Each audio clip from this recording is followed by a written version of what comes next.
আসসালামু আলাইকুম। আমরা জানবো বাংলা সাহিত্যের আধুনিক যুগ, Fort William College, Michael Madhusudan Dutta, Bankimchandra Chattopadhyay, Rabindranath Tagore, Saratchandra Chattopadhyay, Manik Bandyopadhyay, Shaukat Osman, Shamsur Rahman, Zahir Raihan থেকে কিছু গুরুত্বপূর্ণ প্রশ্ন উত্তর, যেগুলো প্রাইমারি বিসিএস অন্যান্য পরীক্ষার জন্য খুবই গুরুত্বপূর্ণ।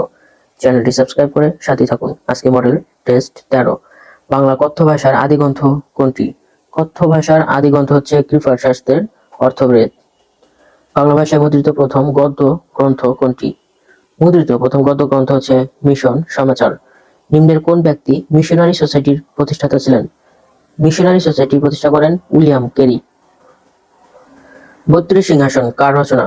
৩২ সিংহাসন এটি রচনা করেছেন মৃত্যুঞ্জয় বিদ্যালঙ্কর। বাংলা সাহিত্যের প্রথম সার্থক কমেডি নাটক কোনটি? বাংলা সাহিত্যের প্রথম সার্থক কমেডি নাটক হচ্ছে পদ্মাবতী। মহাকাব্য মেঘনাদবধ কাব্য কত সালে রচিত হয়? মেঘনাদবধ কাব্য এটি রচিত হয় 1861 সালে। দেবী চৌধুরানী উপন্যাসটির রচয়িতা কে? দেবী চৌধুরানী এটি লিখেছেন বঙ্কিমচন্দ্র চট্টোপাধ্যায়। আয়েশা বঙ্কিমের কোন উপন্যাসের চরিত্র? আয়েশা হচ্ছে বঙ্কিমের দুর্গেশ নন্দিনী উপন্যাসের চরিত্র। রবীন্দ্রনাথ ঠাকুর কত বঙ্গাব্দে জন্মগ্রহণ করেন? রবীন্দ্রনাথ ঠাকুর 1348 বঙ্গাব্দে জন্মগ্রহণ করেন। কোন এলাকার ইতিহাসকে উপজীব্য করে রাজর্ষি উপন্যাসটি রচিত হয়? রাজর্ষি উপন্যাসটি রচিত হয় ত্রিপুরা এলাকার। বাংলা সাহিত্যের প্রথম সার্থক ছোট গল্প কোনটি? প্রথম সার্থক ছোট গল্প হচ্ছে দেনা পাওনা। বিজয়া নাটকটি রচয়িতা কে? বিজয়া নাটকটি রচয়িতা হচ্ছে শরৎচন্দ্র চট্টোপাধ্যায়।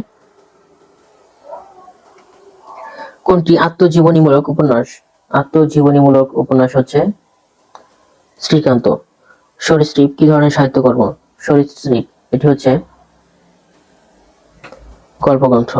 মানিক বন্দ্যোপাধ্যায় রচিত উপন্যাস কোনটি? মানিক বন্দ্যোপাধ্যায় রচিত উপন্যাস হচ্ছে জননী। কোন সাহিত্যকর্মের জন্য শওকত ওসমান আদমজী পুরস্কার পেয়েছিলেন? আদমজী পুরস্কার পেয়েছিলেন কৃতদাসের হাসির জন্য। কোনটি গল্পগ্রন্থ? গল্পগ্রন্থ হচ্ছে সূর্যগ্রহণ। অক্টোপাস উপন্যাস কার লেখা? অক্টোপাস উপন্যাসটি লিখেছেন শামসুর রহমান। শামসুর রহমানের আত্মজীবনীমূলক গ্রন্থের নাম কি? আত্মজীবনীমূলক গ্রন্থ হচ্ছে স্মৃতির শহর। ফেনী জেলার মজুপুর গ্রামে জন্মগ্রহণ করেছেন কোন সাহিত্যিক? ফেনী জেলায় মজুপুর গ্রামে জন্মগ্রহণ করেন জহির রায়হান। বাংলা গদ্যের আদি নিদর্শন কোনটি? আদি নিদর্শন হচ্ছে কোচবিহার রাজার লেখা চিঠি।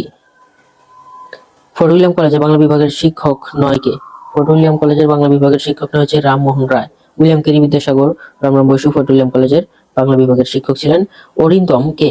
অরিন্দম হচ্ছে মেঘনাদ। প্রতীক তুমি পথ হারাচ্ছ কথাটি কার? কথাটি বলেছে এটি রচয়িতা বঙ্কিমচন্দ্র চট্টোপাধ্যায়। তৈলচিত্রের ভূত গল্পে প্রাধান্য পেয়েছে বিজ্ঞান বুদ্ধি। ধন্যবাদ সবাইকে এতক্ষণ সাথে থাকার জন্য। সকলের জন্য শুভকামনা রইল। আমার জন্য সবাই দোয়া করবেন। আসসালামু আলাইকুম।